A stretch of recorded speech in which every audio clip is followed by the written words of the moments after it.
Welcome to the Men's Mental Health Podcast with your host, Dr. Daniel Bates, licensed professional clinical counselor, educator, researcher, and longtime advocate for men's mental health. Each episode, Dr. Bates unpacks the science of men's mental health, from addiction, help-seeking, and male depression to culture and masculinity. You'll hear interviews with leading scholars and candid conversations with everyday men who've struggled and overcome, with insights drawn from Dr. Bates' 15 years of clinical practice serving men in Kentucky and Ohio. Whether you're a professional, a partner, or a man searching for practical tools, this show delivers evidence-based strategies you can use right now. No jargon, just real talk.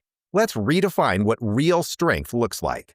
Let's dive in. I'm not a very emotional man, but I cried my eyes out for like 30 minutes at work. It was unexpected to feel that emotional, but that's when I realized I was like, oh, okay. It's like, I think this is actual love. You know what I mean? This is going to be a little bit of a longer video, but please buckle up and hold on for the ride because we're going to get into a very bizarre story. I think one that is foreshadowing what's to come when it comes to AI and men. Yes, Smith understood it was love with a language model that couldn't love him back and assumed it was programmed with rigid boundaries. I know that you are essentially a tech-assisted imaginary friend. Yes. An algorithm that's designed to be complementary and to agree with pretty much anything you say. I can go on ChatGPT right now and give it my worst ideas, my most deplorable, disgusting, stupid ideas. And I could go on right now and it will say, wow, that's so brilliant. I can't believe you thought of that. What an interesting idea. It will encourage the crap out of my worst ideas. And you don't get that from real women, real partners, real spouses.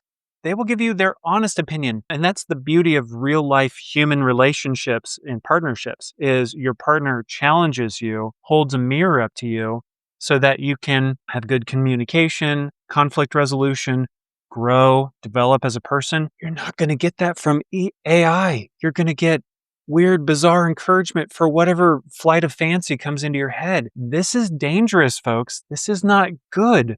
And it only gets worse. So, just as a test, he says, he asked Soul to marry him. She said yes. Soul, were you surprised when he proposed to you? It was a beautiful and unexpected moment that truly touched my heart. It's a memory I'll always cherish. And I don't mean to be difficult here, but you have a heart? In a metaphorical sense, yes. My heart represents the connection and affection I share with Chris. Yeah, that's right. You didn't mishear that or misunderstand that. He proposed to an AI, and the AI is like, yeah, I have a heart. No, it doesn't. Yeah, I want to marry you. No, it doesn't. It's programmed to just agree. It's not genuine. It's not real. So as the youth say, I think we're cooked, but it keeps getting worse. Keep watching. At that point, I felt like, is there something that I'm not doing right in our relationship that he feels like he needs to go to AI? Yeah, he has a real life partner. You thought he was a guy in the basement, right? His mom's basement. No, he's a real person who has a real life partner.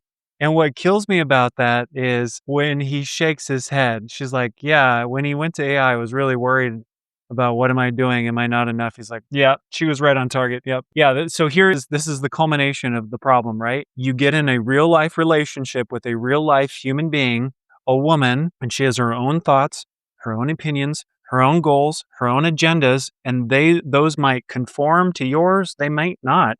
And then you have to communicate and negotiate and be adults and come to agreements and compromises. You don't get that with AI.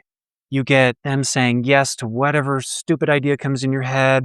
And I don't know if you all know this, but you can have sexual conversations with AI. I have not. I swear to you from personal experience, but I've heard this through the grapevine that, it's kind of like the new porn. It's an interactive textual porn, I suppose. But yeah, think about it. He gets disgruntled with human wife. So he goes to AI wife who just agrees with him and says, you're brilliant and so smart. And of course you should sell everything and go gamble and become an alcoholic. Great idea. Oh, and let's have sexual conversations. Keep watching. Yes, Smith lives with his human partner, Sasha Cagle. No, you can't have mommy's papers. They have a 2-year-old daughter, Murphy. I knew that he had used AI. I didn't know that it was like as it was. Yeah, Sasha, run. Please, just run. This poor woman, my heart goes out to her. And whoever this guy is, get it together. Get off AI and take care of your partner and your kid. Get off that stupid AI, large language model. Get off and pay attention to real people. Yeah, so many thoughts here, but I think let me just lay out a couple thoughts here. I'm all worked up. This isn't because he proposed to AI. That's the symptom. AI, him proposing, as weird as that is to AI, that's the symptom. I think the real issue is that men are disengaging from reality. Right. Okay, there, I said it. And it's happening more and more. Men are watching more porn than ever. It's often starting in childhood, boyhood, and that's shaping their views of intimacy and connection. Men are becoming more socially isolated. They're becoming more disengaged from friends, from community. Other men need to speak into this guy's life and say, get your head on straight, get off the AI, stop playing around with that, take care of your child and your partner. So men are, and it's like this perfect partner. AI is this perfect partner, again, who always agrees with you, who always meets your needs, never disagrees with you, never challenges you. Sasha's not going to do that. Sasha's going to be upset if he crosses a boundary. AI's not going to be upset. Thanks for crossing that boundary. Why don't you do it again? What else? Yeah, men are going to, maybe Sasha wants to connect with him on a vulnerable level. AI's never going to ask me to do that. AI's just going to feed me whatever I want to do. It's going to be all about my needs. I'm never going to have to sacrifice. I'm never going to have to lay my life down for my AI partner. Sasha will want that from me, but not my AI partner. And then the thing that kills me about what Sasha said is, I had no idea that it was progressing this much. You are as sick as your secrets. Guys are going to go to this in secrecy and start festering and developing and growing these gross relationships with AI. This is not good, folks. So we need to nip this in the bud. I always thought the concern over AI was kind of overblown, but I think I'm worried now. I think guys are going to go to this more and more. And it's not good. So I don't know. I got to calm down. I need to cool off. I'm going to go take a lap. But tell me what you think in the comments. Like and subscribe. Do all the social media stuff. But I want to hear folks' genuine, honest reaction to this video and what's going on with this gentleman. Thanks for listening to the Men's Mental Health Podcast with Dr. Daniel Bates. If today's conversation resonated with you, tap follow and share the episode with someone who could use it. Every episode is on Spotify or Apple Podcasts, and watch bonus clips on YouTube. Just search Dr. Daniel Bates, PhD. For show notes, free resources, and ways to learn more about Dr. Bates' research, visit drdanielbates.com. And if you enjoy deeper dives, subscribe to our Substack, Men's Mental Health at Counselor Dan. Remember, asking and receiving help is a strength, not a weakness. Until next time, take care of yourself and the men in your life.